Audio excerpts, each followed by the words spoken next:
بسم اللہ الرحمن الرحیم الرحیم والصلاة والسلام علی اشرف الانبیاء والمرسلین اما بعد۔ آج کے سبق کی عبارت ہے وقد قیل هذه المسألة فيما إذا ادعى المشتري الثاني على المشتري الأول أن العيب كان في يد البائع الأول فحينئذ للمشتري الأول أن يخاصم على بائعه، أما إذا ادعى أن العيب كان في يد المشتري الأول فليس له أن يخاصم على بائعه. أقول فيه نظر، لأنه إذا ادعى أن العيب كان في يد البائع الأول وأقام عليه البينة وقضى على المشتري الأول فهذا القضاء ليس قضاء على البائع الأول،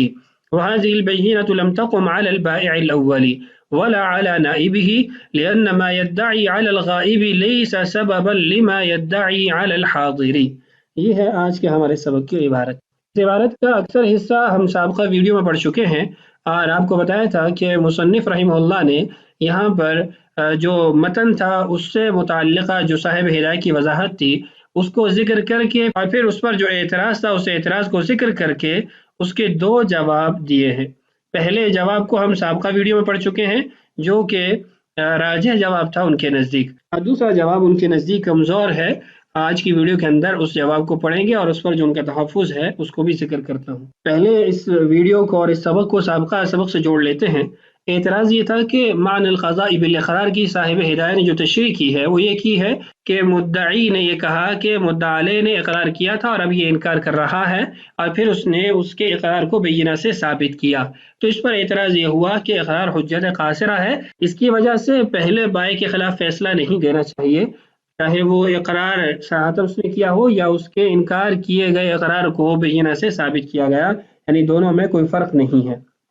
تو اس کا ایک جواب تو سابقہ ویڈیو میں گزر چکا ہے۔ دوسرا جواب یہ ہے وقد قیل، اور یہ بھی کہا گیا۔ اب دیکھیے صیغہ تمریض اور صیغہ تضعیف لایا گیا جس سے جواب کے کمزور ہونے کی طرف بھی اشارہ ہے۔ هذه المسألة فيما إذا ادعى المشتري الثاني على المشتري الأول، یہ جو مسئلہ بیان ہوا اس کی صورت اس وقت ہوگی جب مشتری ثانی نے مشتری اول پر دعویٰ کیا۔ کیا دعویٰ کیا؟ ان العیب کان فی ید البائع الاول، یہ عیب پہلے بائع کے پاس بھی موجود، یعنی اس صورت کے اندر پہلے بائع کو وہ واپس کر سکتا ہے جب مشتری اول کو وہ چیز واپس کی گئی۔ فحینئذ للمشتری الاول ان یخاصم علی بائعہ، تو اس وقت مشتری اول کو یہ حق حاصل ہوگا کہ وہ اپنے پہلے بائع سے مخاصمت کرے، اس پر کیس کرے، جھگڑا کرے۔ اما اذا ادعى ان العیب کان فی ید المشتری الاول، البتہ اگر یہ دعویٰ کرتا ہے، یعنی مشتری ثانی نے یہ دعویٰ کیا کہ یہ عیب مشتری اول کے پاس تھا، فلیس لہ ان یخاصم علی بائعہ، تو پھر مشتری اول کو یہ حق حاصل نہیں کہ وہ بائع اول کے ساتھ مخاصمت کر سکے، جھگڑا کر سکے، اس پر کیس کر سکے۔ خلاصہ اس کا یہ ہے کہ آپ نے جو پہلے کہا کہ مشتری اول کو یہ حق حاصل ہوگا کہ وہ بائع اول کو جھگڑا کر کے کیس کر کے وہ چیز واپس کر سکے۔ تین صورتوں ہم نے کہا تھا، بالبینہ، بالاقرار اور بالنقول۔ بالبینہ اور بالنقول تو واضح ہے، بالاقرار کی پھر یہ وضاحت تھی کہ اقرار حجت قاصرہ ہے، اس لیے لا يتعدى الى البائع الاولی، تو اس کی ہم نے یہ تفصیلات کی۔ اس جواب کا خلاصہ یہ ہے کہ یہ جو آپ نے کہا کہ مشتری ثانی جب مشتری اول کو چیز واپس کرے تو مشتری اول کو یہ حق ہوگا کہ وہ بائع اول کو وہ چیز واپس کر سکے، کیس کر سکے۔ فرماتے ہیں یہ اس صورت میں ہے، اقرار کی یعنی جو صورت ہے اس کے اندر، کہ جب مشتری ثانی کا دعویٰ یہ تھا کہ یہ عیب بائع اول کے پاس موجود تھا، نہ یہ کہ مشتری اول کے پاس موجود تھا، پھر وہ بائع اول کو واپس کر سکتا ہے۔ اگر اس نے یہ دعویٰ کیا کہ مشتری ثانی کے پاس یہ عیب تھا تو پھر مشتری ثانی لیس لہ ان یخاصم البائع الاول، کہ وہ پہلے بائع کے ساتھ پھر جھگڑا نہیں کر سکتا، اس پر کیس نہیں کر سکتا۔ فرماتے ہیں اقول، میں کہتا ہوں فیہ نظر، اس کے اندر نظر ثانی کی ضرورت ہے، یعنی اس کے اندر کمی ہے، یہ جواب مضبوط نہیں ہے۔ کیا کمی ہے؟ لأنه اذا ادعى ان العیب کان فی ید البائع الاول، کہ جب مشتری ثانی نے یہ دعویٰ کیا کہ یہ عیب پہلے بائع کے پاس تھا، وأقام علیہ البینہ، اور اس نے اس پر بینہ قائم کی کہ یہ عیب پہلے بائع کے پاس تھا، وقضى علی المشتری الاول، اور قاضی نے فیصلہ کیا مشتری اول کے خلاف،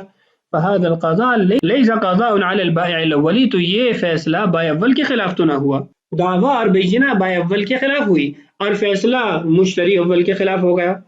تو یہ درست نہ ہوا۔ وهذه البینہ لم تقم على البائع الاول ولا على نائبه، اور یہ جو بینہ قائم کی گئی یہ بائع اول پر تو قائم ہی نہیں ہو سکتی، اس لیے کہ بائع اول غائب ہے، اور غائب کے خلاف جب آپ بینہ قائم کرتے ہیں تو اس کے لیے دو چیزیں ہونا ضروری ہیں، وگرنہ غائب آدمی کے خلاف بینہ نہیں سنی جا سکتی۔ پہلی یہ ہے کہ جو غائب ہے اس کا نائب موجود ہو، وکیل ہو، وصی ہو، اس کی طرف سے طے کیا گیا آدمی ہو، وہ حاضر ہو، اور پھر اس کے خلاف بینہ کو قائم کیا جائے۔ یہاں پر اس کا وکیل بھی نہیں، اس کا وصی بھی نہیں، فرماتا ہے ولا علی نائبہ، اس کے نائب کے خلاف تو یہ بینہ قائم ہی نہیں ہوئی، نہ بائع اول پر قائم ہوئی۔ اور دوسری جو صورت ہے جس میں غائب کے خلاف فیصلہ کیا جا سکتا ہے وہ یہ ہے لأن ما يدعي على الغائب، کہ غائب پر جو دعویٰ کیا جا رہا ہے لیس سببا لما يدعي على الحاضر، وہ سبب نہیں ہے اس چیز کا جو حاضر کے خلاف دعویٰ کیا جا رہا ہے۔ خلاصہ یہ ہے کہ جب آپ غائب کے خلاف فیصلہ کرتے ہیں یا بینہ قائم کرتے ہیں، دو چیزیں ہونا ضروری ہے، اس غائب کا وصی ہو، وکیل ہو، کوئی نائب ہو جس کو اس نے مقرر کیا ہو۔ اگر وہ نہیں ہے تو پھر جو حاضر ہے اس پر جو آپ دعویٰ کر رہے ہیں اس کا سبب وہ دعویٰ ہونا چاہیے جو آپ غائب کے خلاف کر رہے ہیں، پھر تو آپ کا یہ بینہ پیش کرنا قاضی کا فیصلہ درست ہے، وگرنہ درست نہیں ہے۔ یہ جو اصول ہے لأن ما يدعي على الغائب ليس سببا لما يدعي على الحاضر، یہ بڑا تفصیلی مضمون ہے۔ یہاں لیس سبباً کی جگہ لیس شرطاً بھی ہوتا ہے، دیگر بھی اس میں تفصیلات ہیں، کتاب القضاء میں انشاءاللہ اس کا تفصیلی بیان آپ کو ملے گا، وہاں آپ ویڈیوز میں اس کو سن لیں گے۔ یہاں اس کی تھوڑی سی تفصیل بیان کر دیتا ہوں، بلکہ بنایا سے ہی اس کو پڑھ کے آپ کو سنا دیتا ہوں۔ وہ فرماتے ہیں اما صورت کون ما يدعي على الغائب سببا لما يدعي على الحاضر فكثيرة، کہ ما يدعي على الغائب کے غائب پر جو دعویٰ کیا جا رہا ہے وہ سبب ہو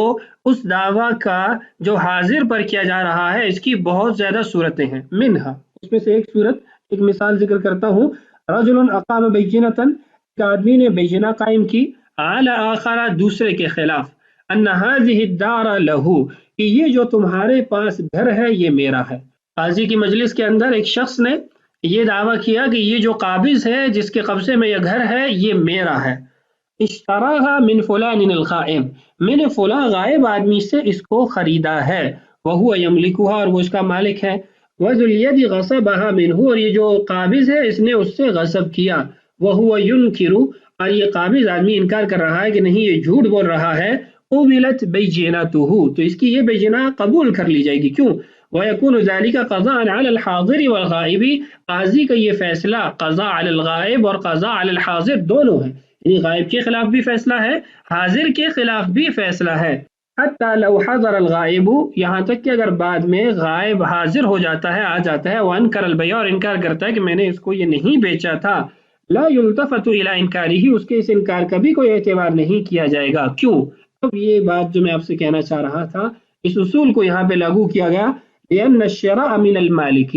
اس لیے کہ اس آدمی نے جو یہ دعویٰ کیا تھا کہ میں نے فلاں سے خریدی ہے، غائب آدمی کے خلاف جو اس نے دعویٰ کیا کہ اس سے اس نے خریدی ہے، سبباً، وہ سبب ہے، لما يدعي على الحاضر، اس چیز کا جو یہ حاضر پر دعویٰ کر رہا ہے، حاضر پر دعویٰ یہ ہے کہ یہ میری ملک ہے، اور اس ملک کا سبب وہ شراء ہے، اور شراء یہ غائب کے خلاف اس کا دعویٰ ہے، تو غائب کے خلاف جو دعویٰ ہے وہ سبب ہے اس دعویٰ کا جو یہ حاضر کے خلاف کر رہا ہے، تو یہ کہا جائے گا فصار الحاضر کالوکیل، یہ جو حاضر ہے یہ وکیل ہے عن الغائب، غائب آدمی کا، فصار انکارہ کانکار الغائب، تو اس نے انکار کیا، اس کے خلاف فیصلہ ہوا، تو گویا